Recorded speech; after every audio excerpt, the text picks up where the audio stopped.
Hola a todos, bienvenidos a la clase demostrativa de los elementos finitos aplicados a la ingeniería geotécnica. Les saluda Luis Felipe Rojas Gómez, instructor de este curso, y en esta oportunidad voy a explicar acerca de un poco de este curso, acerca de los temas que vamos a desarrollar, qué ejemplos vamos a ver, qué modelos vas a aprender y, mostrarte algunas diapositivas del curso para que puedas corroborar que la información que se va a brindar va a ser de tu interés. Bueno, un poco de mí es que yo soy ingeniero geotécnico en la consultora Andes. Tengo experiencia, estoy especializado en el análisis computacional con elementos finitos, con los modelos constructivos, también en la estabilidad de los taludes, en la dinámica de suelos, peligro sísmico y ensayos de laboratorio. Y bueno, vamos a ver un poco algunas de las diapositivas del curso. Vamos a empezar con los fundamentos de los elementos finitos. Información importante, ya que para realizar un análisis no basta con aprender el procedimiento del software, sino también es necesario aprender la parte teórica para que tú puedas tener un criterio ingenieril que te permita interpretar, configurar, cambiar y tomar decisiones que van a ser importantes para que tú tengas un modelo que represente correctamente lo que tú quieres analizar. Acá tenemos tres imágenes o tres figuras que son características de nuestro curso. La primera nos muestra nuestro elemento estrella, que es el elemento finito. El elemento finito, en este caso, un elemento triangular de 15 nodos, el elemento con el cual el software Plaxis trabaja, que está asociado su geometría y la distribución de sus nodos a una matriz, en este caso una matriz de rigidez, que nos va a dar información tanto geométrica como constitutiva, es decir, como del comportamiento de este elemento, ¿no? Y se va a relacionar de forma matricial por medio de este integral, como se puede ver aquí. Y cada uno de nuestros modelos va a estar conformado por muchos elementos finitos, los cuales obedecen a esta ecuación de rigidez.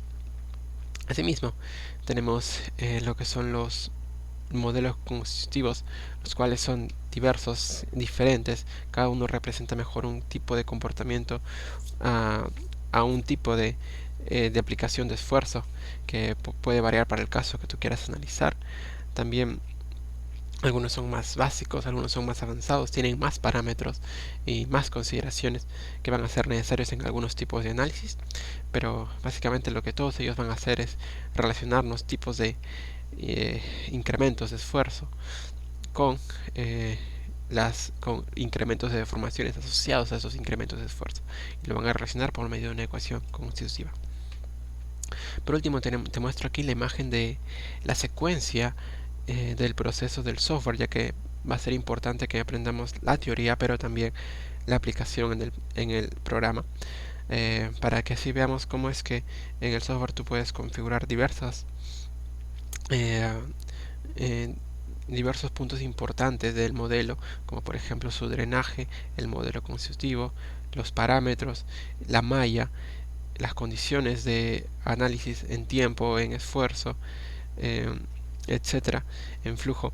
Y vamos a ir paso a paso con el software para que tú puedas aprender cada uno de los análisis y cada una de las configuraciones que te permite realizar.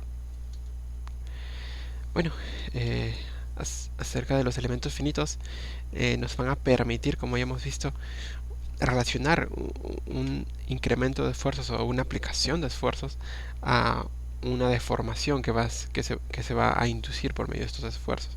Y esto es una necesidad hoy en día, porque no basta solo con que tú evalúes la estabilidad con el factor de seguridad, que sí es importante, pero se tiene que complementar también con evaluar otras cosas, como por ejemplo deformaciones, puntos de falla, presiones de poro, incrementos de presiones de poro, asentamientos, consolidaciones,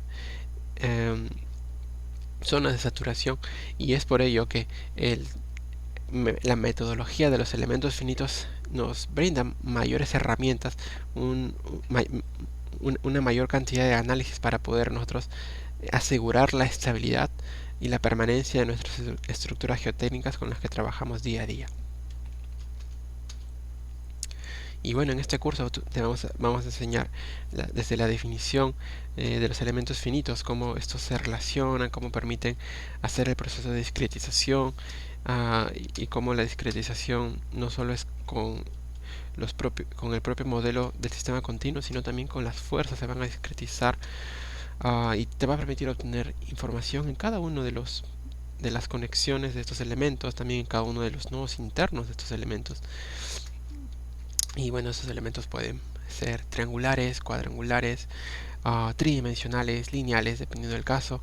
Vamos a desarrollar y a hablar extensamente de este tema en el curso.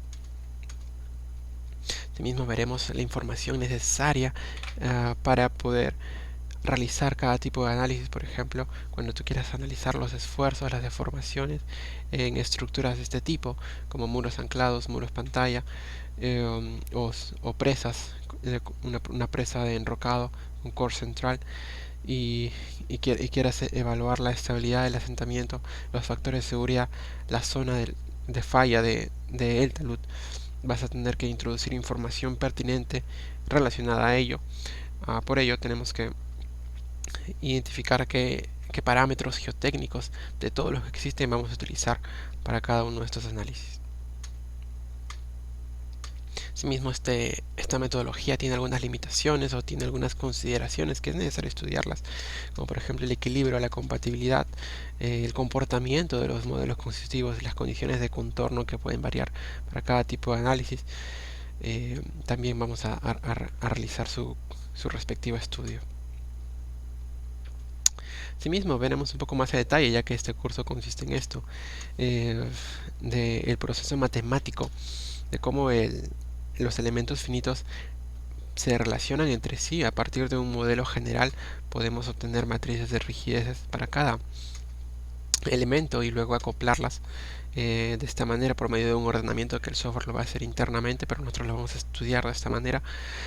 Y a partir de esta matriz de rigidez acoplada o esta matriz de rigidez global vamos a poder obtener los desplazamientos resolviendo una ecuación global, que es la que ustedes pueden ver aquí abajo.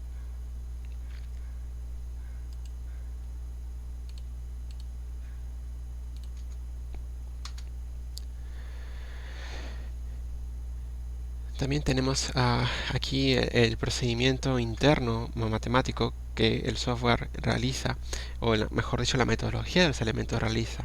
Tenemos los elementos finitos de 15 nodos y cómo estos se van a simplificar a un elemento isoparamétrico para poder realizar la discretización nodal, obtener esta matriz derivada de la función interpolación y poder introducirla dentro de nuestra matriz de rigidez para cada elemento y luego juntarla para acoplarla con todos los elementos para poder hallar los desplazamientos una vez formada una matriz global.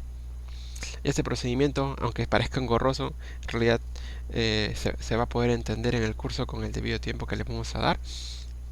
Y ustedes van a poder entender también la parte matemática, que es muy importante, ya que nos permite nos permite comprender mejor las variables, nos permite tener una mejor interpretación en los resultados. Estas ecuaciones matemáticas tienen su fundamento, tienen su base en la mecánica del continuo, en las leyes físicas, en leyes como la conservación de la energía potencial debido a las fuerzas internas y a las fuerzas externas, y se puede demostrar las ecuaciones que estamos mostrando. También vamos a ver ejemplos matemáticos sencillos para poder estudiar acerca de cada una de estas definiciones que el método en sí realiza para los elementos finitos, ¿no? En este caso, cómo es que realiza el proceso de la parametrización a un elemento isoparamétrico. También tenemos la distribución de las fuerzas de los elementos finitos para cada caso. También los distintos casos que existen de análisis en un modelo geotécnico. Podemos tener el caso de la deformación plana o el caso de la simetría de revolución, como se puede ver en estos gráficos, ¿no? Y cada uno tiene su respectiva aplicación. Asimismo, veremos algunos de los modelos constructivos más utilizados en la práctica de la ingeniería hoy en día, ¿no? Y cómo estos modelos constructivos eh, van a poder calibrarse, van a poder obtener los parámetros asociados al modelo a partir de ensayos de laboratorio que nos van a permitir dar condiciones de esfuerzo y medir deformaciones en nuestro suelo para cada material, ¿no? Y no solo ensayos triaxiales como los que ustedes ven aquí, sino también ensayos más avanzados como el ensayo RCTS o el de columna resonante corto torsional. Cada uno va a tener un comportamiento, cada suelo va a tener un comportamiento característico. Cada modelo también va a tener un comportamiento característico y vamos a tener que buscar un modelo que se adecue o se ajuste al comportamiento que vamos a tener en nuestro material. Por ejemplo, acá tenemos distintos materiales: relave, arena, arcilla. Cada uno tiene un comportamiento, esfuerzo de formación distinto. Incluso tenemos comportamientos dinámicos, como se puede ver aquí en la degradación del módulo de corte, una de las curvas dinámicas de la arena. Veremos conceptos de la elasticidad, conceptos de plasticidad, cómo esto se puede representar en varias dimensiones. Los modelos lo hacen para los diversos análisis que se realizan. Veremos algunos modelos constructivos desde los más básicos, como el modelo elástico, Moore-Coulomb, Hardening Soil, con sus respectivos parámetros, hasta algunos más avanzados. Por ejemplo, veamos primero Moore-Coulomb, uno de los criterios de falla más utilizados hoy en día, pues es Moore-Coulomb, ya que nos representa la resistencia cortante de una manera muy sencilla y muy práctica a partir de los parámetros C y Φ. Y también uno de los modelos constructivos bastante utilizados es el modelo constructivo de Moore-Coulomb, pero como ustedes van a ver en este curso, tiene un comportamiento de fuerza de formación muy básico y muy sencillo, que muchas veces nos representa correctamente el comportamiento para pequeñas deformaciones. Sin embargo, cuando queremos evaluar grandes niveles de variación de confinamiento, grandes niveles de variación de deformación, no va a tener un buen ajuste, una buena representación este modelo. Sin embargo, también lo vamos a aprender, lo vamos a estudiar, vamos a ver en qué casos este modelo tiene su aplicación y puede resaltar. Acá se muestran los parámetros, tenemos pocos parámetros, los de resistencia, rigidez.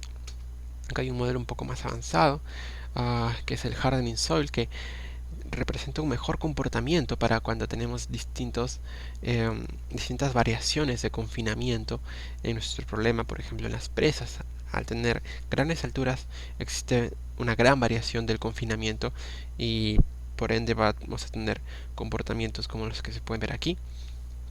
Este modelo de Hardening Soil está basado en el modelo hiperbólico de Duncan y Chang, que también lo vamos a estudiar en este curso. Y luego veremos este modelo más avanzado, que es el Hardening Soil, que tiene más parámetros para poder representar mejor el comportamiento el comportamiento de esfuerzo de formación para distintos confinamientos. Aquí se puede ver la relación exponencial entre la rigidez y el confinamiento. También veremos otro modelo que es el Soft Soil, modelo muy utilizado para poder hacer análisis de asentamiento y consolidación, por ejemplo en las estructuras de depósitos de relave, en las estructuras de presas. Queremos evaluar la consolidación y el soft soil nos va a representar muy bien ese tipo de comportamiento, ¿no? Vamos a estudiar acerca de sus parámetros. Tiene diversos parámetros, sobre todo asociados al comportamiento volumétrico y de compresión, como se puede ver aquí. Esta curva se va a poder calibrar ya no con un triaxial como era el Hardening Soil o el Moore-Coulomb, sino que se va a poder calibrar con un ensayo de consolidación unidimensional o un ensayo odométrico. Tiene algunas consideraciones acerca de superficie fluencia que vamos a estudiar en el curso, y vamos a poder relacionar, ¿no?, parámetros que ya conocemos, como estos coeficientes que salen del ensayo de consolidación, con estos índices conocidos como los parámetros lambda y kappa del modelo.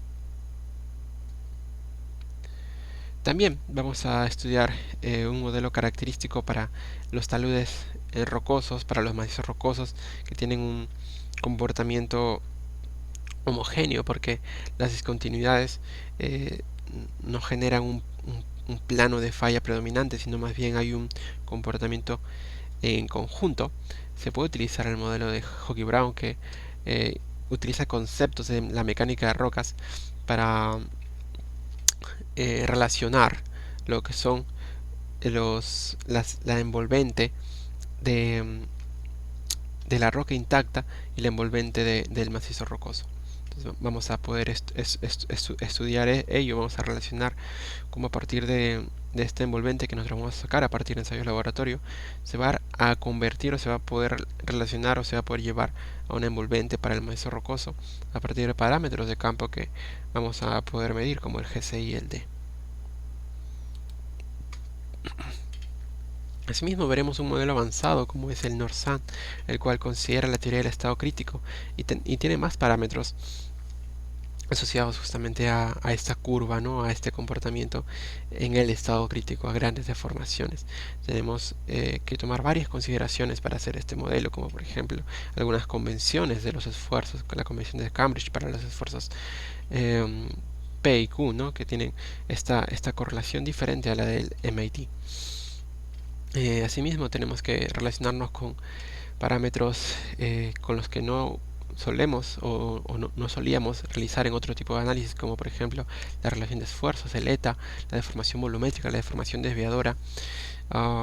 Asimismo vamos a obtener los parámetros a partir de las correlaciones de las gráficas y utilizaremos el propio Excel que el autor del modelo ha dejado para poder hacer las calibraciones y lo aplicaremos en cada uno de estos modelos constitutivos en un ejemplo, como vamos a ver más adelante.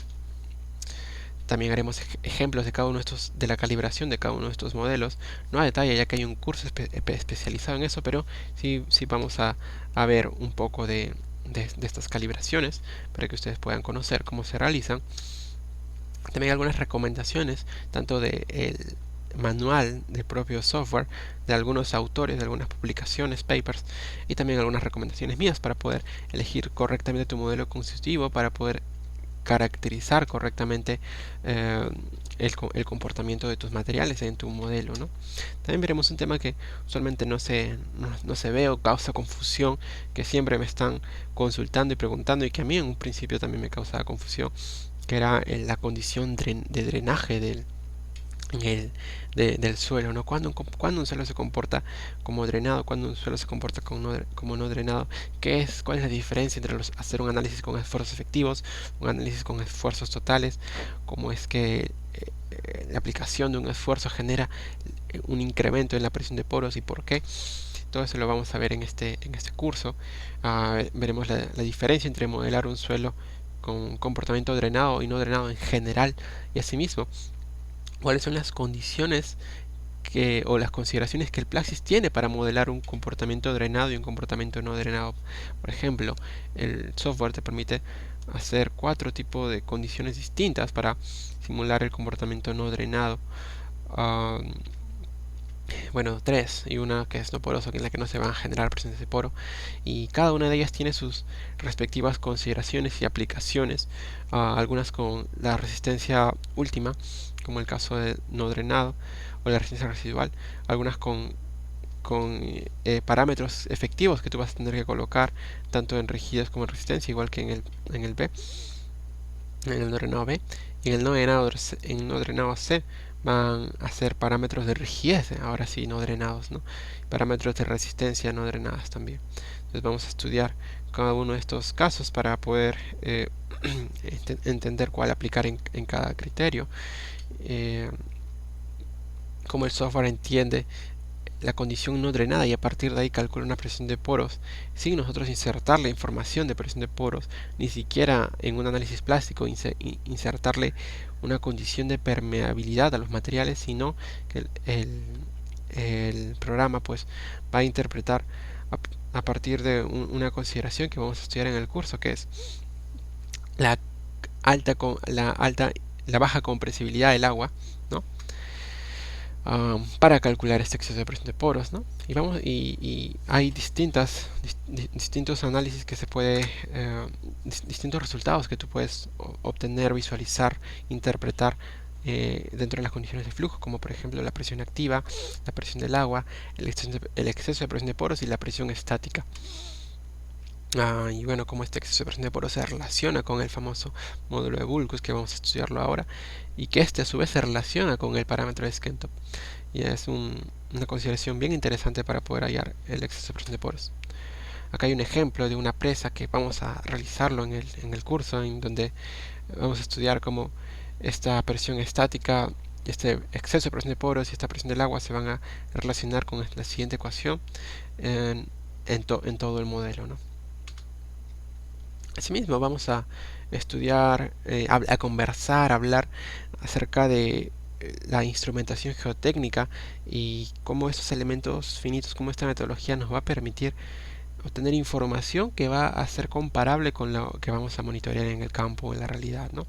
Por ejemplo, acá te muestro algunas de las instrumentaciones, de los instrumentos geotécnicos que nosotros utilizamos para la medición, el monitoreo de los parámetros en las presas, ¿no? En los depósitos, los piezómetros, tanto de cuerda vibrante como de tubo abierto, los puntos de control topográfico, celdas de presión, de asentamiento, inclinómetros, acelerógrafos, y cada uno de ellos nos mide información real en el campo, pero nosotros podemos desarrollar nuestro modelo que va a tratar de predecir esta información y la vamos a poder calibrar con información ya existente, medida a partir de esos instrumentos.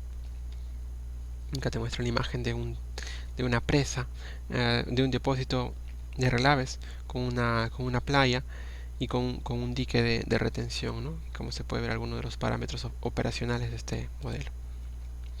Asimismo, conversaremos acerca de de las distintas estructuras geotécnicas mineras que existen en el campo, ¿no? Y cómo su proceso constructivo, por ejemplo, en este caso, relaves cicloneados o relaves filtrados, cómo su proceso constructivo va a influir en las consideraciones para el análisis. Eh, vamos a tener que considerar los asentamientos acumulados, vamos a tener que resetear los desplazamientos, vamos a tener que considerar un tipo de caso particular.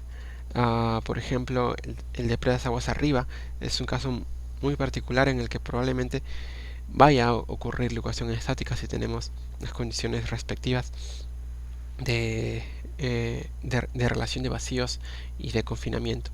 Y lo vamos a estudiar con un ejemplo. También vamos a ver este tema de lo que es los esfuerzos iniciales, como cuándo puedes utilizar tu caso cero, cuándo tú puedes utilizar gravity loading, lo vamos a revisar en el curso. Y por último, bueno, a medida que vayamos avanzando tema por tema, día por día, vamos a ver ejemplos. Aquí te lo estoy mostrando al final en esta clase demostrativa, pero el curso lo veremos a la par. Distintos ejemplos para, para, los pro, para poder entender mejor el funcionamiento del Plaxis. Veremos desde ejemplos sencillos como una excavación en un estrato horizontal, utilizando modelos muy básicos como Moore-Coulomb y el modelo elástico, a la interpretación de cómo el software obtiene el factor de seguridad a partir de un análisis safety, ¿no? Como se puede ver aquí. Y modelos un poco más avanzados, casos un poco más particulares, como por ejemplo este sistema de excavación de un muro pantalla con anclajes. Veremos las consideraciones para lo que es el plate, el anchor, el geogrid. También utilizaremos hojas Excel que nos van a permitir obtener estos parámetros. Estudiaremos qué significa el material de interfase, cuándo lo utilizamos. También veremos algunas opciones para importar geometrías complejas a nuestro modelo, por ejemplo una presa en la que utilizaremos distintos modelos y haremos una variación cambiando ya no con el modelo típico de Moore-Coulomb, sino ahora con el hardening soil, que es característico para estas variaciones de confinamiento. También estudiaremos el efecto del agua y verificaremos, ¿no?, lo que conversamos de las condiciones de flujo. Veremos también aquí el problema de un talud rocoso, de un maíz rocoso y de un tajo, en el cual tenemos información de laboratorio, información de campo, y lo calibraremos y hallaremos deformaciones y factores de seguridad. También veremos un problema de asentamientos por consolidación en un desmonte eh, eh, en un depósito de desmonte, en un botadero de desmonte, como se puede ver aquí. Tenemos un material altamente compresible, que es el material de cimentación, y estudiaremos los efectos de consolidación a partir de un ensayo de laboratorio con el modelo de soft soil.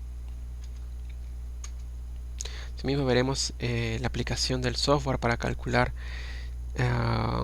escenarios sencillos que están en nuestros análisis que hacemos, como por ejemplo el reemplazo del material en una cimentación ante una carga. Cuando no estamos cumpliendo con el asentamiento que nos está pidiendo nuestra normativa, tenemos que reemplazar el material, hacer un mejoramiento del suelo, y podemos estudiarlo también con el software. Aquí también utilizaremos el modelo constitutivo de Hardening Soil. Veremos distintas gráficas en el output, en el Praxis Output, para interpretar los resultados, tanto la deformada de la malla, distintas formas de evaluar desplazamientos, la variación de la rigidez en el modelo Hardening Soil, como se puede ver aquí. Incluso podremos calcular esfuerzos, fuerzas cortantes y momentos flectores en nuestra cimentación de concreto.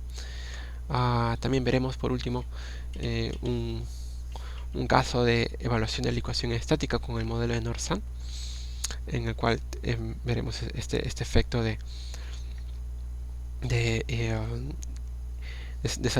saturación, un incremento de la presión de poros que va a hacer acercar nuestro material a un comportamiento crítico que va a representar la licuación. Bueno, espero que estos temas que les he mostrado así de forma rápida, de forma breve, haya sido de interés para que ustedes puedan animarse a inscribirse en este curso. Estaremos iniciando en las primeras semanas de enero, y estén atentos a nuestras redes sociales para que se puedan inscribir. Muchas gracias.